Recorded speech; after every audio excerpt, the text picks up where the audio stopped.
I'm Seth Benton. I'm the senior multiplayer lead at LucasArts on Fracture.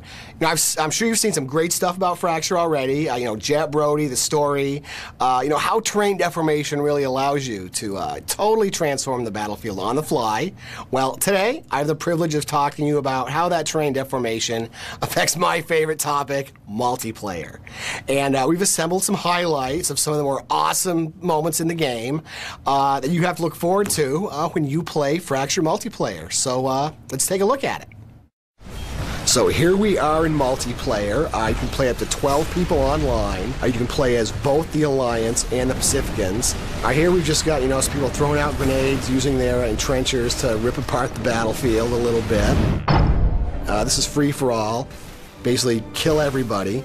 The terrain jumping is one of the most important skills to master. This guy is really good at it. You know, jumps right up there in one try.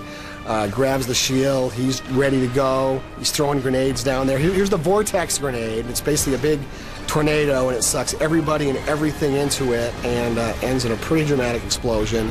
That's a good way to get a bunch of kills, is getting people trapped in that. Here's the spike grenade. It's good for, you know, navigating the battlefield and just getting a view of what's going on. He sees this guy, he jumps down and lets him have it with a shotgun.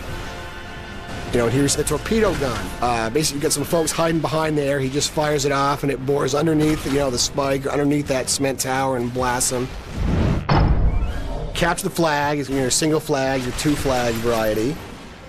The level's burning divide. You basically have a big lava pit, and you've got that bridge over to the right and these towers, and you use the TD to raise and lower the towers, either to get to the other person's base or deny them getting to your base. You can imagine the action gets pretty hot and heavy around here, around those towers. So he's going to run in, he sprints in there, grabs the flag, takes off back across the tower, and the Pacifican guy could raise that tower and dump him back into the lava. Lava's bad stuff, stay away from it. That's a steam vent, use that to get out of there if you can find those. Bad news down here. This guy's going to use TD to lower this guy into the lava, and oh, he is fried. And here we got, you know, the guys moving the bridges up and down to navigate back and forth across this lava trench. He's got the flag, and hopefully he's going to score. You know, there's your standard tectonic grenade. It either just, you know, blows people out of the way or makes a berm you can hide behind, offers you great protection. Look at this little area of the battlefield is totally transformed. He's going to use a spike grenade to get up there, get a little more height. It gives him a little more range on his grenades, throw him out there a little farther with that Pacifican guy. Oh, here's the ice gun. You know, that's great. You know, freeze somebody, and you can shoot him or punch him and smash him. Here's another thing. This guy's going to try to escape through that pipe, and he's going to raise the ground and, oh, crush him against the ceiling. Oh, hey, this is break-in. Basically defending your base here, and this team's on the attack. A little bit too close together. If I had a Vortex grenade, they'd all be dead right now. And the Pacificans are waiting for him up on this walkway, and they just get smoked by the Atlanticans with all that explosive firepower.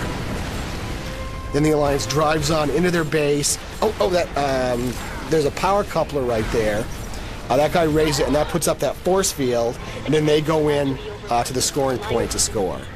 And the alarm goes off, and the Pacificans show up to try to stop them from scoring points, but not too well. So now they're going to use grenades in the entrenchers to put up some defenses around the scoring zone to make it a little harder for the Pacificans to get them out of there. And that guy's got to come around the side, and it doesn't end well for him. Oh, excavation. So basically it's a control point mode, but you have to dig down first, and then you get a point spike that grows out of the ground. Oh, here's the boulder gun. Oh, wow, yeah, it's like human pinball. That guy's crushed. Anyway, back to excavation. So you make those spikes. You got the blue ones there for the Alliance and the orange ones for the Pacificans right here. You tunnel, you dig down, stay in the scoring zone. It grows, and then you're going to get points, unless the other team destroys the spike, like this guy's doing, in which case you've got to remake it to get it to grow, and the other team can come in and capture it. Oh, here's some more ice gun fun. Yeah, see how we smash into little pieces. You're basically destroying these spikes to keep the other team from scoring points. In other games, you have to basically capture the thing. In this way, you can actually destroy the thing from way across the map. They can put it up again, but for the time it takes them to rebuild it, they're going to be denied scoring points. And here's another one of those power couplers. This guy raises that and puts up a light bridge so we can get across to this bridge a little easier. So there, yeah, steam vents, laser bridges, all kinds of stuff to get back and forth across the map. And here's just somebody putting up another spike and capturing it. Well, that's a sneak peek at Multiplayer Fracture. I hope you all think it's as awesome as I do.